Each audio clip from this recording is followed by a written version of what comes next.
Hello बच्चों, एक बार फिर से कंटिन्यू करते हैं आज की क्लास। जो चैप्टर चल रहा था त्रिभुज, उस चैप्टर की एक्सरसाइज 6.2 में मैंने क्वेश्चन नंबर 4 तक क्वेश्चन करा दिए थे।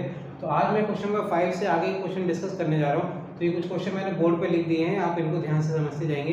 तो चलिए उठाते हैं question number 1। Question number fifth question में आपके पास में ये जो डायग्राम दिया हुआ है, उसमें डायग्राम को अगर हम ध्यान से देखें तो उसमें ये दिया हुआ कि पी क्यू आर एक त्रिभुज है और इसमें आपके पास में डी ई वो OQ के समांतर है और DF OR के समांतर है। ये दिया हुआ है, आपको सिद्ध करना है कि EF QR के समांतर, ये हमें सिद्ध करना है। ठीक है, तो चलिए इस त्रिभुज को देखते हैं। तो सबसे पहले लिखते हैं, प्रूफ लिख सकते हैं हम इसे, क्योंकि सिद्ध करना है। एक चीज याद रखिएगा, एग्जामिनेशन में जब ये क्वेश्चन आएगा तो आपको पूरा लिखना है कि क्या दिया है और क्या सिद्ध करना है। तो एक बार फिर से बताइए, तो सिद्ध करना है हमें कि EF समांतर है QR के। तो चलिए प्रूफ स्टार्ट करते हैं। तो प्रूफ के लिए हम लोग कंपेयर करते हैं, तुलना करते हैं त्रिभुज PQO में। तो त्रिभुज PQO में जब तुलना करेंगे, देखते हैं जरा हम, तो देखिए ED जो है ये DE समांतर है OQ के। ये दिया हुआ है आपको, ये दिया है क्वेश्चन में। तो जब ये समांतर है तो इसका मतलब आपके पास में थेल्स प्रमेय का इस्तेमाल कर सकते हैं। थेल्स प्रमेय से क्या निष्कर्ष निकल कर आएगा?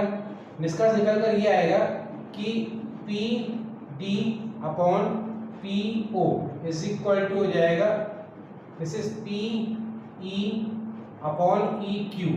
ये निष्कर्ष निकल के आएगा थेल्स प्रमेय से, और इसे मान लेंगे समीकरण नंबर 1। इसी प्रकार हम जब इस त्रिभुज को देखते हैं, त्रिभुज PRO को, P और R में जब देखेंगे तो हमारे पास में क्या निष्कर्ष निकल कर आएगा? तो देखिए सेम चीज है आपके पास में, यहाँ पर हो जाएगा DF समांतर है OR के, ये भी आपको दिया हुआ है, DF समांतर है OR के दिया हुआ है। तो आप फिर से वही थेल्स प्रमेय का इस्तेमाल करते हैं। तो थेल्स प्रमेय से क्या निष्कर्ष यहाँ पर निकल कर आएगा? यहाँ निकल कर आएगा PD upon DO is equal to, this आ जाएगा PF अपॉन FR। ये हो जाएगी समीकरण नंबर 2।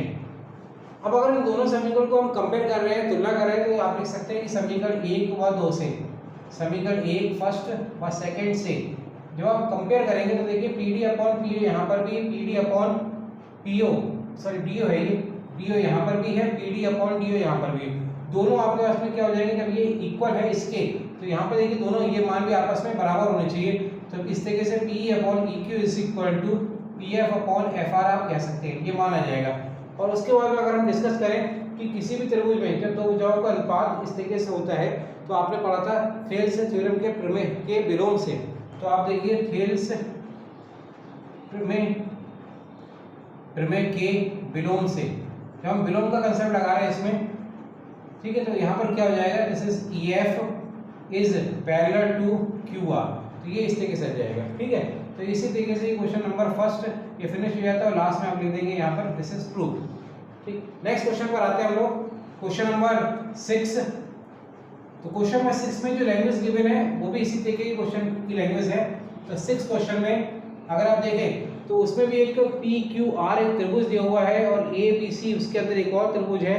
और देखिए इसमें दिया हुआ है कि AB PQ के समांतर है, AC PR के समांतर। तो आपको सिद्ध करना है PC QR के समांतर है, ये आपको सिद्ध करना है। तो यहाँ पर भी इसी तरीके से कर सकते हैं और लिख सकते हैं आप प्रूफ में आप लिखेंगे कि त्रिभुज POQ में, सबसे पहले POQ की बात कर रहे हैं। POQ में आप देखिए AB जो है वो समांतर दिया हुआ है PQ के, AB इज पैरेलल टू, ये समांतर PQ। तो इससे थेल्स प्रमेय का इस्तेमाल करते हैं। थेल्स प्रमेय से क्या निष्कर्ष निकल कर आएगा? निष्कर्ष ये आएगा कि देखिए OA upon AP is equal to OB upon OQ, ये रिजल्ट निकल कर आएगा। इसी प्रकार जब हम त्रिभुज POR में डिस्कस करेंगे तो आपके पास में देखिए वहां पर AC पैरेलल PR दिया हुआ है, और आप फिर से थेल्स प्रमेय का इस्तेमाल करेंगे। थेल्स प्रमेय से तो क्या निष्कर्ष निकल के आएगा? यहाँ पर देखिए थेल्स प्रमेय का इस्तेमाल आप इस त्रिभुज के लिए कर रहे हैं POR के लिए। तो देखिए उसमें AC समांतर है PR के, तो यहाँ पर थेल्स प्रमेय का इस्तेमाल करेंगे तो देखिए OA upon AP is equal to हो जाएगा OC upon CR। This is the second equation and this one is the first equation. समीकरण नंबर 1 और 2 को जब कंपेयर करते हैं, समीकरण 1 व 2 से जब तुलना करते हैं तो देखिए OB upon OQ is equal to OC upon CR, ये रिजल्ट निकल कर आ जाएगा। और अगर आप देखें तो इस त्रिभुज को देखिएगा ध्यान से, तो OQR त्रिभुज को देखें तो OB upon BQ is equal to OC upon CR, ये कब होगा? जब हम थेल्स थ्योरम का विलोम लगाते हैं, यानी कह सकते हैं थेल्स प्रमेय के विलोम से, थेल्स थ्योरम के अपोजिट से, विलोम से, कन्वर्स से आप कह सकते हैं क्या आ जाएगा? This is BC is parallel to QR। तो इस तरीके से ये प्रूव हो जाएगा।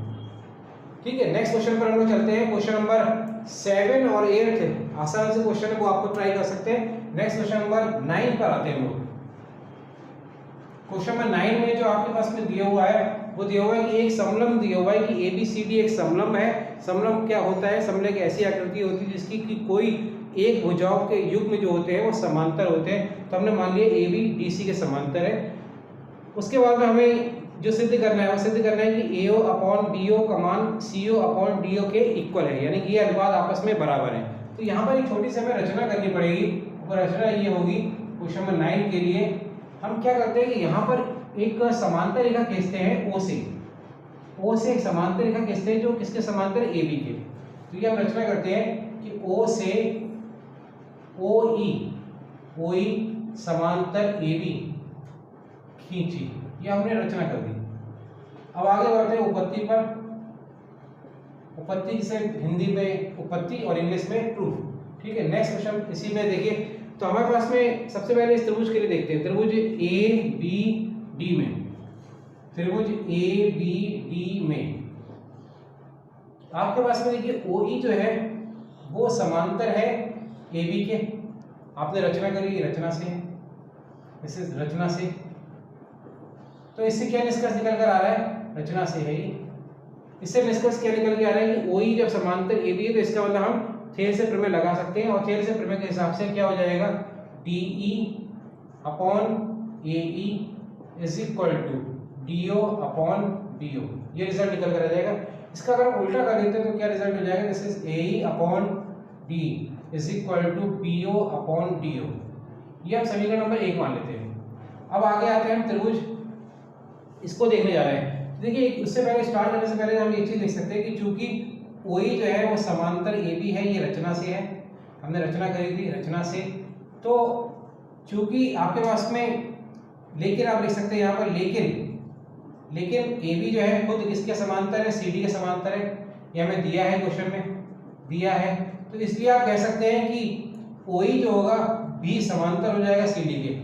देखिए OE जो है वो AB के समांतर आपने रचना करी थी, और OE जो है वो समांतर हो जाएगा DC के, क्योंकि DC AB के समांतर पहले से ही हमें ज्ञात है। ठीक है, अब इसमें देखिए इस त्रिभुज में देखते हैं, त्रिभुज ADC में। तो त्रिभुज ABC में देखेंगे तो आप देखिए OE जो है वो समांतर है CD के साथ में, OE समांतर है CD के साथ में।